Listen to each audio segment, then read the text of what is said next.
श्री रामचरितमानस पाठ को सुनने वाले सभी श्रोताओं का स्वागत है। राम राम जी। पाठ प्रारंभ करने के पहले बोलिए सियावर रामचंद्र की जय, पवन सुत हनुमान की जय, श्री तुलसीदास जी महाराज की जय। करुणा सिंधु सुबंधु के, सुनी मृदु बचन समझाए और लाई प्रभु, जानी स्नेह समीत। मागहु बिदा मातु सन जाई, आवहु बेगी चलहु बन भाई। मुदित भये सुनि रघुबर बानी, भयउ लाभ बढ़ गई बड़ी हानि। हरषित हृदय मातु पहियाए, मनहु अंध फिरि लोचन पाए। जाई जननी पग नायउ माथा, मनु रघुनंदन जानकी साथा। पूछे मातु मलिन मन देखी, लखन कही सब कथा बिसेखी। गई सहमि सुनि बचन कठोरा, मृगी देखी तब जनु चहुओरा।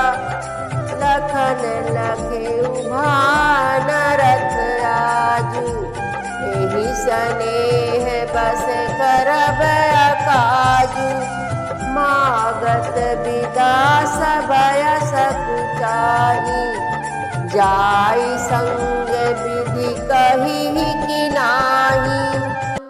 तुलसीदास जी महाराज कहते हैं कि श्री रामचंद्र जी ने लक्ष्मण जी को बहुत प्रकार से समझाया और कहा कि तुम अयोध्या में ही रह जाओ, घर पर ही रहो, क्योंकि यहाँ की परिस्थिति को देखते हुए तुम्हें यहाँ रहना चाहिए। क्योंकि इस समय दोनों भाई भरत और शत्रुघ्न भी यहाँ नहीं हैं और महाराज की हालत ठीक नहीं है। अतः तुम यहीं रहो और सबका संतोष करते रहो, नहीं तो बड़ा दोष होगा। क्योंकि जिसके राज्य में प्रजा दुखी रहती है, वह राजा अवश्य ही नरक का अधिकारी होता है। बड़े भैया श्री राम जी की सारी बातें सुनने के बाद लक्ष्मण जी ने बहुत प्रकार से विनती की।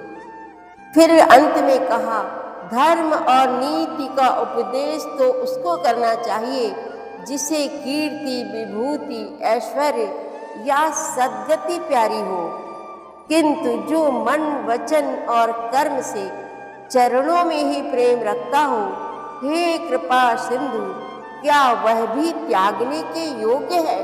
तब दया के समुद्र श्री रामचंद्र जी ने भले भाई के कोमल और नम्रता युक्त वचन सुनकर और उन्हें स्नेह के कारण डरे हुए जानकर हृदय से लगाकर समझाया और कहा, हे भाई, जाकर माता से विदा मांग आओ और जल्दी वन को चलो। रघुकुल में श्रेष्ठ श्री राम जी की वाणी सुनकर लक्ष्मण जी आनंदित हो गए, बड़ी हानि दूर हो गई और बड़ा लाभ हुआ। वे हर्षित हृदय से माता सुमित्रा जी के पास आए, मानो अंधा फिर से नेत्र पा गया हो। उन्होंने जाकर माता के चरणों में मस्तक नवाया, किंतु उनका मन रघुकुल को आनंद देने वाले श्री राम जी और जानकी जी के साथ था। माता ने उदास मन देखकर उनसे कारण पूछा। लक्ष्मण जी ने सब कथा विस्तार से कह सुनाई। सुमित्रा जी कठोर वचनों को सुनकर ऐसी सहम गईं जैसे हिरनी चारों ओर वन में आग लगी देखकर सहम जाती है। लक्ष्मण ने देखा कि आज अब अनर्थ हुआ, ये स्नेह बस काम बिगाड़ देंगी, इसलिए वे विदा मांगते हुए डर के मारे सकुचाते हैं और मन ही मन सोचते हैं, कि हे विधाता, माता साथ जाने को कहेंगी या नहीं। समुझी सुमित्रा राम सिया, रूप सुशील सुभाऊ, नप स्नेहु लखि दुने सिरु, पापिनी दीन कुदाऊ। सियावर रामचंद्र की जय, पवन सुत हनुमान की जय, श्री तुलसीदास जी महाराज की जय। प्रतिदिन श्री रामचरितमानस पाठ में शामिल होने के लिए हमारे चैनल अपनी विरासत को सब्सक्राइब कर लीजिए और घंटी का बटन भी दबा दीजिए, जिससे रोज़ सुबह 7 बजे आपके मोबाइल में एक दोहा रामायण पाठ का आ जाएगा। वीडियो को ज़्यादा से ज़्यादा शेयर करके इस नए काम में भागीदार बनिए। धन्यवाद।